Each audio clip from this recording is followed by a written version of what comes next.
So ఈ ఫలము అనేది మనము ఎలా నేర్చుకోవాలి? ఇప్పుడు మనం ఏం చూస్తామంటే దేవుని యొక్క వాక్యం మనం ఎంత చదువుతామో మనలో ఫలము కూడా పెరుగుతుంది అని చెప్పేసి మనం నేర్చుకున్నాం. మరి మనం దేన్ని చూడాలి దేవుని యొక్క వాక్యంలో అని మనము కరెక్ట్గా మనం చూసినట్లయితే ఈ యొక్క ఎగ్జాంపుల్ నాకు చాలా నచ్చిందన్నమాట. ఒక సేవకుడు ఇలా ఆయన చెప్పాడు, see the consequences of everybody action. ఒక వ్యక్తి వెళ్ళి ఒక సేవకుడి దగ్గర ఆయన అడిగాడంట, అయ్యా మీ బైబిల్ హోలీ బైబిల్ అని రాయబడి ఉంది, ఏమని రాయబడి ఉంది? పరిశుద్ధ గ్రంథము అని చెప్పేసి రాయబడి ఉంది కదా, మరి దీంట్లో అన్ని పాపాలు కూడా రాయబడి ఉంది కదా అని అన్నాడంట. అంటే వ్యభిచారం గురించి రాయబడి ఉంది, అబద్ధాలు చెప్పకూడదని రాయబడి ఉంది, మరి ఇలా ఈ పాపం చేయకూడదని రాయబడి ఉంది, ఆ పాపం చేయకూడదని రాయబడి ఉంది, ఇవంతా కూడా రాయబడి ఉంది కదండి. మరి మేము ఎందుకు ఈ బైబిల్ గ్రంథం ఏం చదవాలి? దీన్ని మీరు హోలీ బైబిల్ అని మీరు అంటున్నారు కదా అని చెప్పేసి ఒక సేవకుడి దగ్గర ఒక అబ్బాయి వెళ్ళి అడిగాడంట. అప్పుడు ఆయన ఏమన్నాడంట తెలుసా? Holi Bible was made to transform our life. దేవుని యొక్క వాక్యము దేని కొరకు రాయబడి ఉందంటే మన జీవితాన్ని మార్చటానికి అది రాయబడి ఉంది. మరి మేము దాంట్లో దేన్ని చదవాలని చెప్పేసి ఈ అబ్బాయి అడిగాడంట. అప్పుడు ఆ దైవజనుడు అన్నాడంట, సీ ద కాన్సిక్వెన్సెస్. అంటే ఇప్పుడు దావీదు ఉన్నాడు, దావీదు ఎందుకు కింద పడిపోయాడు, దేని ద్వారా కింద పడిపోయాడు దాన్ని తెలుసుకోండి. ఏ వ్యక్తి ఏమేమి చేయటం ద్వారా ఆయన జీవితంలో ఆయన పైకి వెళ్ళాడు దాన్ని నేర్చుకోండి.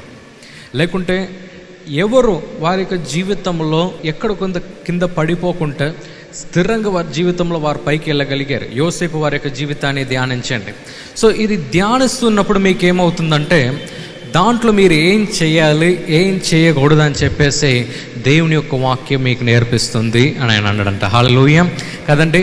సో ఇక్కడ మరి మనం ఏం చూడగలుగుతున్నామంటే ఫలము దేనికి మనల్ని సిద్ధపరుస్తుందంటే అపవాది మన ముందు ఆయన ఉంచిన ఆ ట్రాప్, ఆ వలలో నుండి మనం తప్పించటానికి మరి ఈ ఫలము మనకు సహాయపడుతుంది. హల్లెలూయా హల్లెలూయా కదండి. ఏ పాపంలో కూడా మనం పడిపోకుండా మనల్ని అది కాపాడుతుంది. ఒకవేళ ఏదైనా పాపంలో మనం పడిపోయినా మనం తిరిగి ప్రభు యొక్క మార్గంలో రావటానికి అది సహాయపడుతుంది. ఒకవేళ మనం ఎప్పుడన్నా ఫ్యూచర్లో మన మార్గం మనం తప్పిపోయినా తిరిగి ఆ ప్రభుని గుర్తించుకునేటట్టు ఈ ఫలము మనకు ఒక మార్గమును అది తెరుస్తుంది. సో ఈ ఫలము ఒక మనిషి వారికి జీవితంలో ఏం చేస్తుంది తెలుసా? రోజు వాక్యానికి సమయం ఇవ్వు అని మనకు ఒక మార్గాన్ని అనేది తెలుస్తుంది. మరి రోజు ప్రార్థించు అని చెప్పేసి ఆ క్యారెక్టర్ని క్రియేట్ చేసేది ఏదంటే ఫలము. ఇక్కడ నేనేం చెప్పాలి, నేను ఆశపడుతున్నానంటే మనము ఫలంలో మనము బలంగా మనం ఉన్నట్లయితే మనము అపవాది మన కొరకైన ఉంచిన ఏ వలలో కూడా మనం పడకుండా మరి మనం ముందుకు మనం వెళ్ళగలుగుతాము. హల్లెలూయా హల్లెలూయా కదండి. సో ఈరోజు మరి మనం ప్రభు దగ్గర ఏం అడగాలంటే, ప్రభువా ఈ ఫలమును నా జీవితంలో కూడా మీరు నాకు ఇవ్వండి, నేను కూడా ఈ ఫలములో నేను ముందుకెళ్ళాలని నేను ఆశపడుతున్నాను అని మనం ప్రభు దగ్గర ఫస్ట్ అడగాలి. సో ఎన్నోసార్లు చాలామంది వరములు అని చెప్పేసి వరముల వెనుక వారు వెళ్తారు. చాలామంది ఫ్రూట్స్ వారు ఫోకస్ చేయరన్నమాట. అంటే ఫలముల మీద చాలా దృష్టి వారు పెట్టరు. సో ఒకసారి ఒక దైవజనుడు ప్రభు దగ్గర ఆయన అడుగుతున్నాడంట, ప్రభువా మరి నేను ఈ వరముల్లో నేను చాలా బలంగా నేను వాడబడాలి, కానీ నా జీవితంలో ఇలాంటి ఒక వ్యాధి ఉంది అని చెప్పేసి ఆయన ప్రభు దగ్గర ఆయన అడుగుతున్నాడంట. అంటే ఆయనకి ఏదో ఒక శరీరంలో ఎక్కడనో ఏదో ఒక అనారోగ్యంతో ఆయన బాధపడుతూ ఆయన ఉన్నాడు అన్నమాట.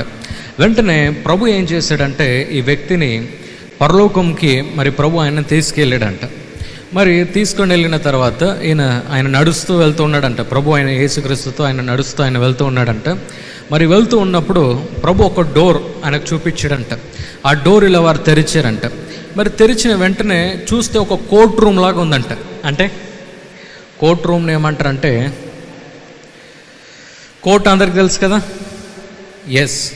సో ఒక కోర్ట్ రూమ్ ప్రభు ఆయనకు చూపించాడంట. ఆ కోర్ట్ రూమ్లో మరి ఆయన చూస్తూ ఉండగానే అక్కడ ఆయన నిలబడటం ఆయన చూశాడంట. మరి అటువైపు ఏదో ఒక చీకటి శక్తి లాగా అక్కడ ఏదో ఒకటి అక్కడ నిలబడి ఉండటం ఆయన చూశాడంట. మరి ఆయన అడిగాడంట, ప్రభువా ఏంటిది ఇది అని అడిగితే వెంటనే ఆ కోర్టులో అయ్యే అన్నిటిని కూడా ఆయన వింటూ ఉన్నాడంట. అప్పుడు అక్కడ అపవాది ఆయన మాట్లాడుతున్నాడంట. ఏమనంటే, వీరి యొక్క తాత ఏదో ఒక పాపం చేశాడు, అంటే వీరి యొక్క తాత ఒక తప్పు చేశారు, వీరి యొక్క అమ్మ ఇది చేశారు, తర్వాత ఈ అబ్బాయి చిన్ననాటిగా ఉన్నప్పుడు చిన్న వయసులో ఉన్నప్పుడు ఈ పాపం ఆయన చేశాడు, ఈ పాపానికి ఆయన క్షమాపణ ఆయన అడగలేదు, లేకుంటే ఈయన నీతిగా ఈయన నడవలేదని చెప్పేసి అక్కడున్న ఆ అపవాది చెప్తూ ఉందన్నమాట. అంటే వకీళ్ళ అది కోర్టులో చెప్తారు కదా, అలా అటువైపు ఒకరు చెప్తున్నారంట. మరి ఇటువైపు ఈ వ్యక్తి ఆయన ఏం చేస్తున్నాడంటే, అది ఆయన ఏం మాట్లాడలేని ఒక పరిస్థితుల్లో ఆయన ఉన్నాడంట. అప్పుడు ప్రభు అన్నాడంట, మనం ఎన్నోసార్లు మనం వరములు వెనుక మనం వెళ్తాము, కానీ మన జీవితంలో ఫలములు అంటే ఈ క్యారెక్టర్లో మనం ఎక్కడెక్కడ మనం తప్పు చేసామో అక్కడ మనము కరెక్ట్ మనం చేసుకోము. కనుక నువ్వు ఏం చేయాలంటే, ఇప్పుడు నువ్వు తిరిగి భూలోకం వెళ్ళినప్పుడు నా సన్నిధికి వచ్చి ఎక్కడెక్కడంతా నువ్వు తప్పు చేసావో పాపం చేసావో అక్కడ వెంటనే క్షమాపణ అడుగు అన్నాడంట. వెంటనే ఆయన కళలోంచి ఇలా లేచాడంట. వెంటనే ఆయన మొత్తం రీసెర్చ్ చేశాడంట.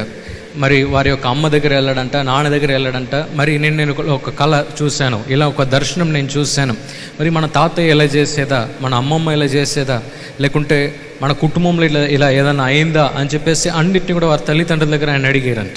వారి ఇంట్లో ఉన్న వారందరూ కూడా పరిశాన్ అయ్యారంట. ఏంది ఈయనకెలా తెలుసో ఇదంతా అయిందని మన జీవితంలో అని చెప్పేసి అందరూ కూడా పరిశాన్ అవుతూ ఉన్నారంట. వెంటనే ఆయన అన్నాడంట, మనం కుటుంబముగా మరి మన ప్రభు యొక్క సన్నిధికి వెళ్ళి మనం ప్రార్థించాలి అని అన్నాడంట.